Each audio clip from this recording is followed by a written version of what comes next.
If you're watching this video back later, just a minute or two early here, so just waiting to see if anybody jumps on, and then we'll jump into three lines that I grabbed already, but I think you should grab as quick as you can, and then a couple to wait on. So we'll get after that in just a minute.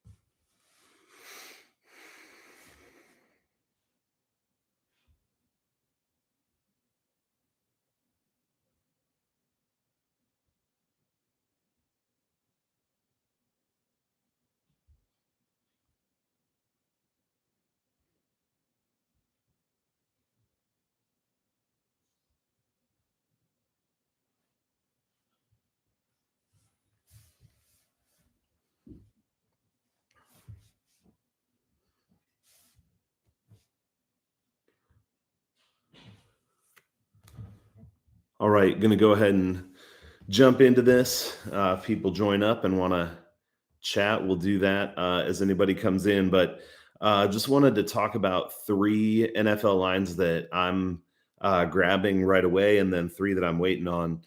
The first one, if you saw the news today, that Zach Wilson is out for a few weeks at least, and the Jets have no one to play quarterback. Um, so this reminds me a little bit of Tyrod going down in Houston and how they've overall struggled to score really anything since then. The Jets already weren't scoring great, and I think this is only going to make it worse. So earlier, I got in on Cincinnati -9. That moved to -10 already. I still think that's pretty good. I think it's at least going to 10.5, if not further than that. And along with that, I got under 44.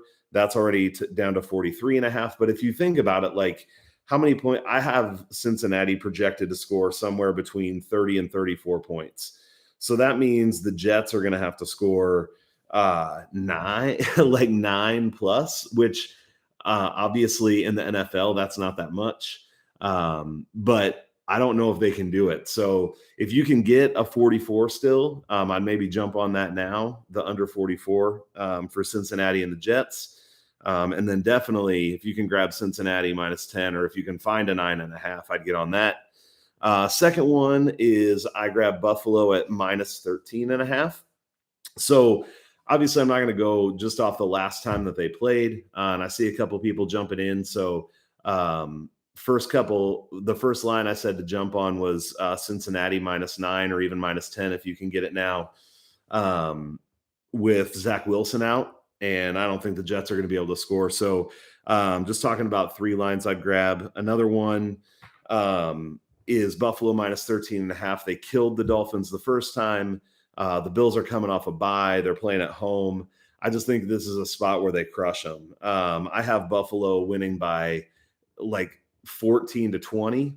And so 13.5 looks good to me. So jumped on that one. And then the last line that I would grab now is Dallas -1.5.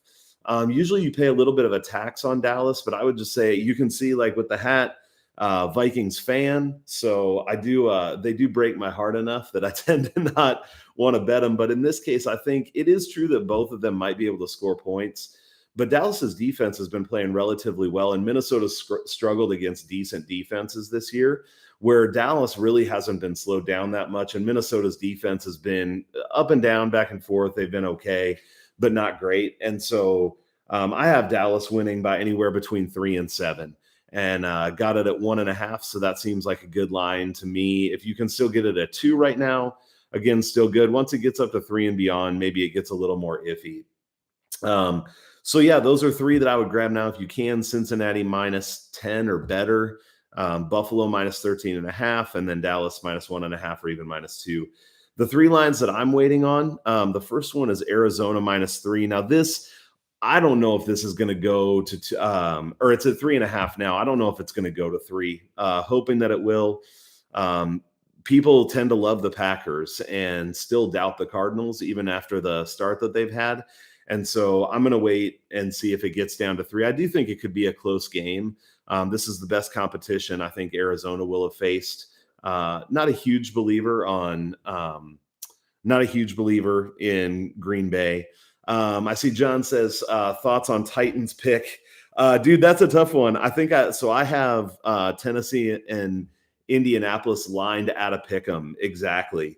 I would lean maybe slightly toward Indy. I think Tennessee's been on a good run, but I think Indy can control the pace a little bit. But that's one that I'm staying away from for now. I would love to hear your thoughts too, if you have thoughts on that game. But I actually lined that for myself exactly at a pick 'em. So that's a stay away for me for now. So Arizona, I'm waiting to see if it'll get to 3.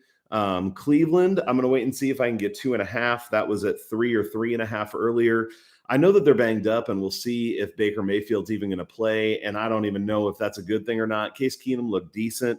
I really don't believe in Pittsburgh. I mean, I thought about putting out a poll. Would you rather have healthy Case Keenum or old over the hill beaten down Ben Roethlisberger? I don't really know the answer to that, but I don't know that there's a massive difference. So I do like Cleveland in that game, but would love to get it down to 2.5 if I can. And then the other one is the Giants and the beleaguered Chiefs. Right now, the over-under is at 52. Everybody's been able to score on the Chiefs, and the Giants look decent on offense last week. They're not going to be world beaters, but I do think that they could do their part and score some points. And some of the underlying numbers for the Chiefs up until last week were not really terrible. A lot of it's been turnovers at terrible times. And so I still do think the Chiefs have the ability to score a lot, and the Giants defense for most of the year has looked pretty bad. So I think I'd like to look for an over there. But I want to see if it'll come down off of that 52 at all.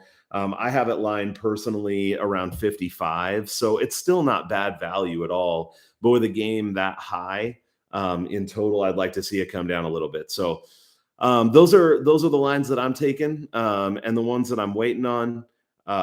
If you're watching this video later, would still love your comments. And if you get something out of it, give it a like, give it a subscribe, and we'll connect next week on these lines. I'll see you on Twitter.